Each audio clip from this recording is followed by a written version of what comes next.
Hello, কে কে মরিচ খাইবেন?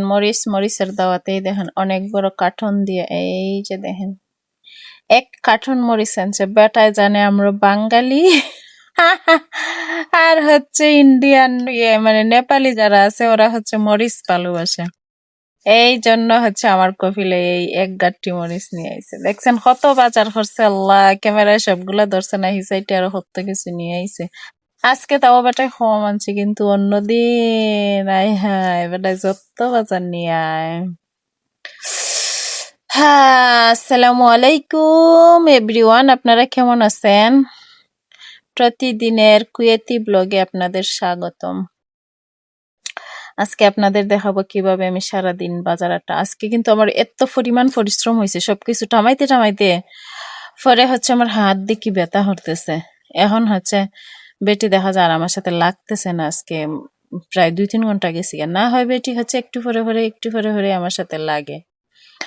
তো এই যে কিসের মধ্যে মরিচ রাখলাম না, ওগুলা হচ্ছে ড্রাইভারদের জন্য রাখছি, পরে শেষ হইলে আবার নিবে। কিন্তু আজকের মতো বেটা এত মরিচ আনে না কোনোদিন। আজকে বেটা বেশি মরিচ আনছে, কারণ ড্রাইভার হয়েছে 3 জন আর আমরা হয়েছি আরো আছে 4-5 জন। সবাই মরিচ পছন্দ করে, এই জন্য এই হিটিগুলা হলো ফুলকপি। ফুলকপি আমার সবচেয়ে প্রিয়, কিন্তু দেশে থাকলে কি করতাম, এই ডেটাগুলা দিয়া ফুলকপির এগুলা তখন ফালাই দিলাম। কিন্তু দেশে থাকলে এই ডেটাগুলা দিয়া শুটকি দিয়া রান্না করতাম। আর এগুলা হচ্ছে আমাদের দেশে, আমাদের এই সুনামগঞ্জে বলে ফুরল, আর বাংলাদেশে অন্য জায়গায় বা কি কি বলে জানি না, এখানে বলে কুসা। সবজিটা আমার কাছে ভাল লাগে না, কিন্তু তাদের কাছে ভাল লাগে। ওইটা হচ্ছে তাদের ধরেন আলুর মতো জাতীয় ফল। তো এই সবগুলো প্রসেসিং করতে করতে ফ্রিজে না রাখতে রাখতে আমার ফিট, এমনিতেই তো মোটা মানুষ না, একদম আমার ফিট উঠ বেঁকা হইয়া গেছে ভাই, কি আর বলবো। ওগুলো রাখতে রাখতে এটা ফ্রিজে খুলো রাখো, এগুলো অনেক কষ্ট। আগে আরেকটা ছিল, এই নেপালি, নেপালি ও হচ্ছে হেল্প করতো, কিন্তু এখন হচ্ছে আর ও, এখন যে নতুন আসছে ও আর হেল্প করে না, এটা হচ্ছে সমস্যা। তো কি আর করবো, একা একাই যে দেখেন ফুরলের ভিতরে আবার বাচ্চাও আছে। তো আর কি করবো, একা একাই সবকিছু করতে হইতেছে, কিন্তু করতে করতে কিন্তু আমি প্রচুর ক্লান্ত হয়ে গেছিলাম। এই যে এখন নেপালি হচ্ছে টমেটো নিতেছে, ওরা হচ্ছে ওদেরকে গালি দিতে ইচ্ছা হয়, মাথার বুট বলে। যাই হোক, শুনছেন কিনা জানি না, না শুনলে ভালো হয়। এই দেখেন এই যে লেবু দেখেছে, আমি দেখি নাই, কিন্তু ভিডিও হইরাতে রাখছি, ভিডিওর মধ্যে হয়েছে বা আসছে যে লেবু নিছে, কিন্তু লেবু আমাকে বলে নেই নাই। ও আমার খবর উমর আর দিচ্ছে না, আমার মনে হইতেছে খারাপ হইয়াছে সব বইয়া থেকে, কোনটা রেখে কোনটা করবে। এই যে দেখেন বেগুন, বেগুন ভর্তা খাইতে আমার ভাল লাগে, কিন্তু সময়ের অভাবে খাওয়া হয় না।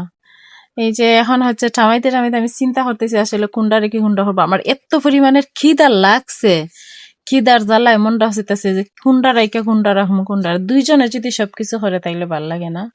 কিন্তু আমার কপিলের বউ কেন যে আমার সাথে এমন করে জানি না, আমাকে কিছু করতে, ওরে কিছু করতে দেয় না। তারপর আমার খিদা লাগছে, আমি ভাবলাম আমাকে খাইয়ে ফেলাই। বেডি যদি দেখতো যে আমি খাজ রাইকে খাইলো, বসে কিছু বলে না, মানে যা ইচ্ছা তাই খাইতে পারো, যতটুকু ইচ্ছা ততটুকু খাইতে পারো, কেউ কিছু বলবে না। কিন্তু যদি দেখে খাজ রাইকে খাইছি, তাইলে কি বলবে, মাশাল্লাহ মাশাল্লাহ। মাশাল্লাহ হয় মানে এটা হি মাশাল্লাহ না, এটা মানে টিস্কারি হয়ে হয় মাশাল্লাহ, মানে খাজ রাইকে আগে খানি। আর এইদিকে যে আমার মাথা উতা ঘুরতেছে, এই চিন্তা করবে না। খানির প্রতি আমার প্রচুর রুচি, আবার শুকাইতেও চাই, কিন্তু শুকনা আর হইলাম কয়, শুকনা হইতে পারি না। কি করবো, খাওয়া দাওয়া শেষ দিলাম, খাওয়া দাওয়া শেষ দেয় দেখেন ফ্রিজে সবকিছু আমার গুছানো হয়ে গেছে। হুম, এই যে দেখেন পেঁপে, এই যে দেখেন আস্তা ফ্রিজ বইরা রাখছি না সবকিছু, দেখবেন হারাক্কারি শেষ হয়ে গেছে।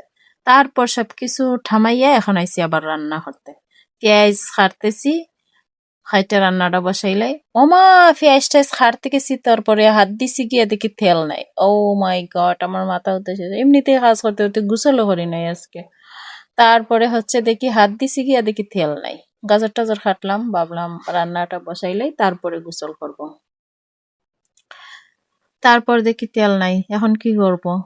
তারপরে চুলা টুলা জ্বালাই টালাই আবার চুলা টুলা বন্ধ হয়ে আবার তেল আনতে গেলাম। কি যে একটা অবস্থা, একা একা সবকিছু করলে ভালো লাগে না, এত পরিশ্রম আমার শরীরে যারে না তাও করতে হয়। এই সেই মুরগি, এটা হচ্ছে আমার এই জাতীয় খাবার পোল্ট্রি।